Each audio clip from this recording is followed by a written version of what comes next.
जय श्री राधे श्री हरिवंश। राधा वल्लभ लाल की जय। श्री हरिवंश महाप्रभु की जय। परम पूज्य गुरुदेव महाराज की जय जय हो। बहुत बहुत स्वागत है आप सभी का। हम श्रवण कर रहे हैं रसिक अनन्य माल से श्री हरिवंश महाप्रभु के कृपा पात्र संतों के सुंदर चरित्रों को। और इसी श्रृंखला में आज हम श्रवण करेंगे श्री गंगा जमुना बाई का सुंदर चरित्र। और इसे शुरू करने से पहले चलिए एक बार महाप्रभु के प्राणों से प्यारे नाम को गा लेते हैं। मेरे साथ साथ आप भी गाइए ना। जय जय राधा वल्लभ श्री हरिवंश, जय जय श्री वृंदावन श्री वन चंद्र, जय जय। जय श्री राधे श्री हरिवंश। चलिए शुरू करते हैं। गंगा यमुना बाई।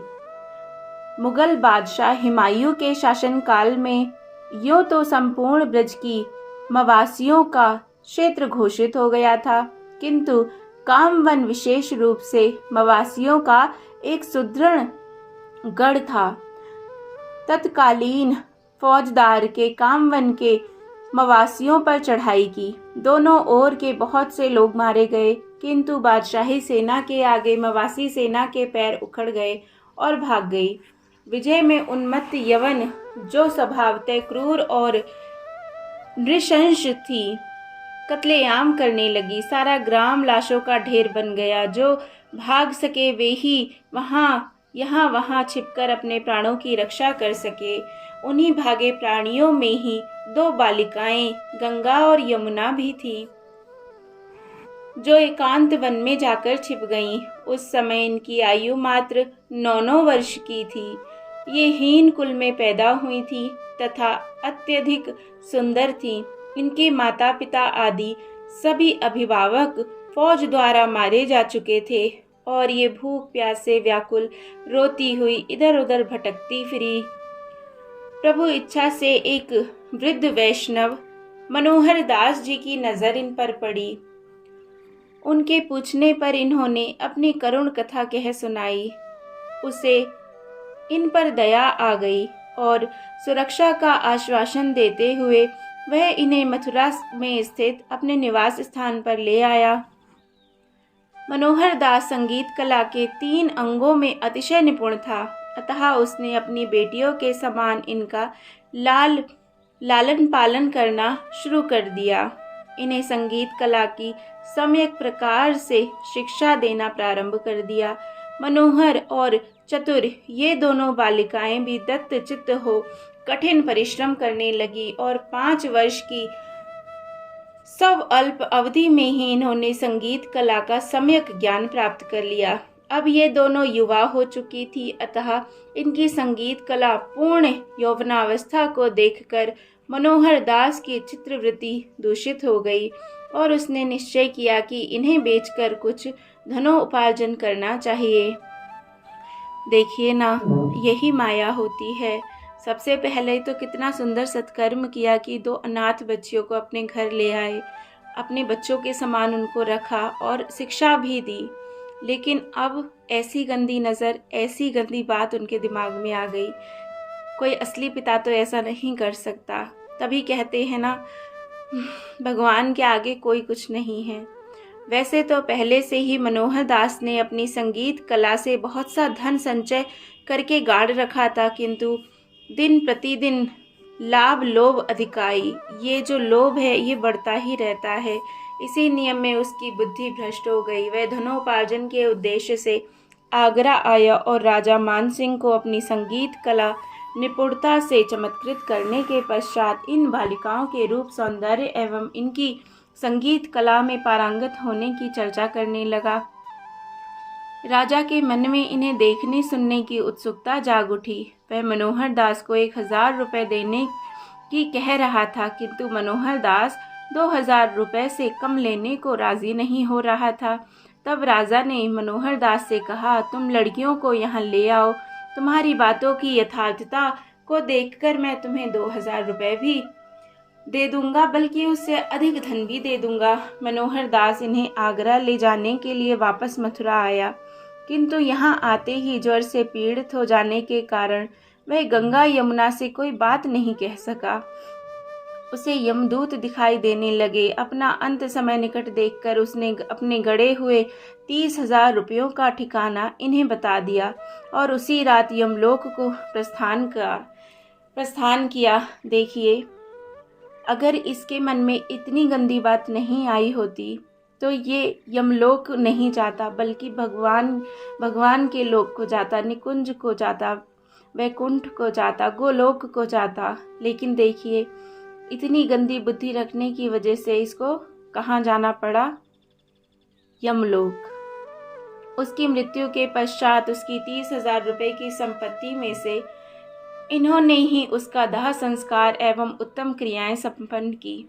अपने माता पिता एवं आत्मीय जनों की अकाल मृत्यु, अपने ऊपर आई विपत्तियों, मनोहर दास का आश्रय एवं फिर उसका भी देह त्याग आदि आदि भूतकालिक घटनाओं पर सोच विचार करते हुए गंगा यमुना ने यही निश्चय किया कि यह संसार असत्य एवं असार है, अतः श्री राधावर का भजन करना ही परम श्रेष्ठकर है।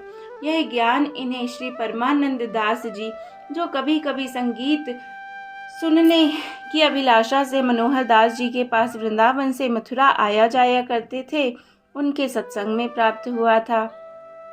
अपने इस निश्चय के अनुसार ये दोनों चल पड़ी वृंदावन की ओर तथा श्री परमानंद दास जी से मिली। इन्होंने उन्हें साष्टांग प्रणाम करते हुए उनसे संसार से छुड़ाने की प्रार्थना की। श्री परमानंद दास जी इन दोनों को लेकर गोस्वामी श्री हित हरिवंश महाप्रभु के पास गए। जय हो, जय हो, जय हो। देख रहे हैं, जैसे ही हम भजन का निश्चय करते हैं तो भगवान रास्ता बनाते हैं, और क्या खूब बनाते हैं।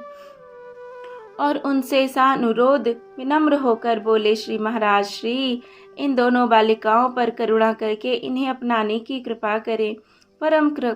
परम कृपालु श्री हिताचार्य चरण ने श्री परमानंद दास जी की प्रार्थना स्वीकार करके इन दोनों को दीक्षा देकर अपनी उपासना पद्धति की शिक्षा दी। तत्पश्चात इन दोनों ने मनोहर दास जी का समग्र संचित धन श्री हित हरिवंश महाप्रभु को अर्पित करते हुए उन्हें अपनी पूर्व कथा भी कह सुनाई। श्री हित महाप्रभु ने उस धन का स्पर्श ना करते हुए इन्हें उसे हरि और हरिजन की सेवा में लगाने की आज्ञा प्रदान की। अब ये दोनों अपने घर पर श्री जी की नाम सेवा विराजमान करके उनका विधिवत बड़े प्यार से लाड लड़ाने लगी। इन्हें सेवा के निमित्त धन खर्च करने में किसी प्रकार की कोई हिचकिचाहट नहीं होती थी। ये श्री जी का उत्तम से उत्तम भोग लगाती और उसे साधु संतों को वितरण कर देती। ये दोनों अब नित्य भी कभी वीणा वादन द्वारा, कभी अपने नृत्य द्वारा और कभी गुरुदेव द्वारा रचित तथा स्वर रचित पदों को सुंदर राग रागनियों में गाकर श्री राधा वल्लभ लाल जी को रिझाने लगी। ये भोग विलास को मिथ्या मानती थी और हानि लाभ सुख दुख को समान समझती थी। ये प्रभु के नित्य और नैमित्तिक उत्सवों को अत्यंत उत्साह पूर्वक धूमधाम के साथ किया करती थी। किसी दिन मनोहर दास जी ने इनसे स्वप्न में कहा, मैं अपने कुकृत्यों के कारण प्रेत हुआ हूँ। तुमने मेरे धन का सदुपयोग करके उसे सत्कर्म में लगाकर अच्छा किया। अब तुम मुझे अपना चरणामृत पिलाकर प्रेत योनि से मेरा उद्धार भी करिए।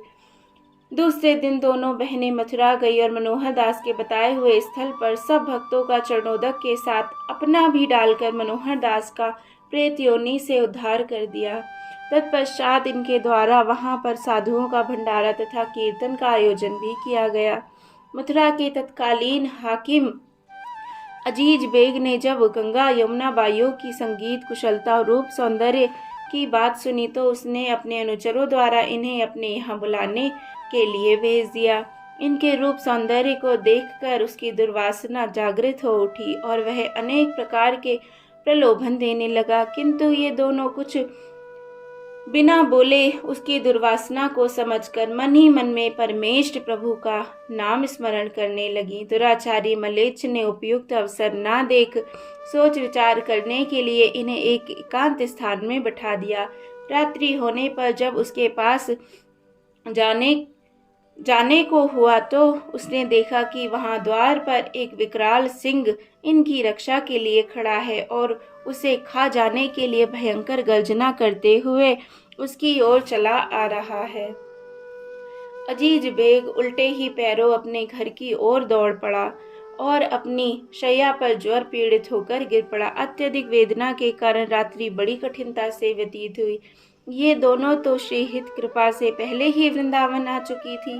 प्रातःकाल होने पर अजीज बेग इनके घर आए और अत्यंत कातरता युक्त शब्दों में इन्हें माता कहकर पुकारते हुए इनसे अपने अपराध को क्षमा करने की याचना करने लगा। उसने इन्हें सिंह की कथा सुनाते हुए अपने साथ लाया हुआ बहुत सा धन भी इन्हें भेंट करना चाहा, किंतु इन्होंने उसे अस्वीकार करते हुए उसे हरि भक्तों की सेवा में लगाने की शिक्षा प्रदान की। वह बार बार इनके चरणों की रज को अपने सिर पर लगाकर इन्हें यह विश्वास दिलाने की कोशिश कर रहा था कि उसे अपने द्वारा किए गए महत अपराध का बोध हो चुका है और इसके लिए वह पश्चाताप करना चाहता है।